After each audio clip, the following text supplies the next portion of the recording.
ছাদে বসে রোদে এক কাপ চা খাওয়ার মজাটাই আলাদা, যেটা কিন্তু আমরা শহরে ঘরে বসে পাই না।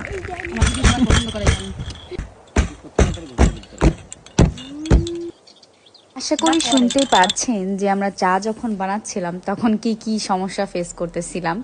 আমার ছোট বাবুটা খুব ডিস্টার্ব করতেছিল। আমরা সেদিন ছাদে বসে চা খাচ্ছিলাম, তারপর না এগুলা খুব এনজয় করি, বাচ্চাদেরকে নিয়ে বসে চা খায়। আমার মেয়েও চা খায় আমাদের সাথে এবং আমার ছেলেও চাই, বাট ওকে দেই না, ও তো ছোট।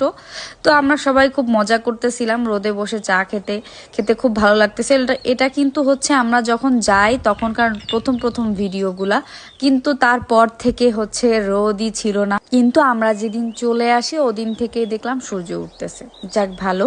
তো এই যে দেখেন বাচ্চারা যখন ছাদে ছিলাম তখন হচ্ছে খেলা করতেছিল। আমার ছোট বেবিটা সে খুব মজা করতেছিল। আর আমাদের বাড়ির চারপাশটা অনেক সুন্দর, মানে আমাদের বাড়িটা মাঠের ভিতরে হয়, আশেপাশে কোনো বাড়ি নাই। আর এখান থেকে ভিউটাও অনেক সুন্দর আসে, দেখতে ভালো লাগে, সব ফসলের জমি। তারপরে এই যে ছোট একটা মাটির রাস্তা, আমাদের এই রাস্তা এখনো পাকা হয় নাই, এটা এরকম কাঁচাই আছে। চা খাওয়া শেষ করে চলে গিয়েছিলাম শস্য খেতে।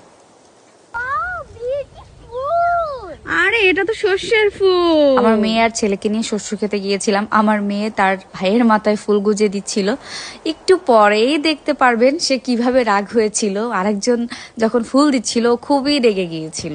তো সেখান থেকে ফিরে আমরা আবার দুপুরের মানে রান্না বান্নার জন্য একটু ব্যবস্থা নিচ্ছিলাম। তো রাতে হচ্ছে রান্না হবে মাংস আর হচ্ছে পিঠা, তো তার জন্য ব্যবস্থা করতেছিল আমার যা। গ্রামে গেলে আমার যাই এরকম মজা মজার খাবার রান্না করে খাওয়াই। এই যে ধরেন পিঠা, এটা তো আমি জীবনেও বানাইতে পারি না, উনি খুব ভালোই বানাইতে পারেন।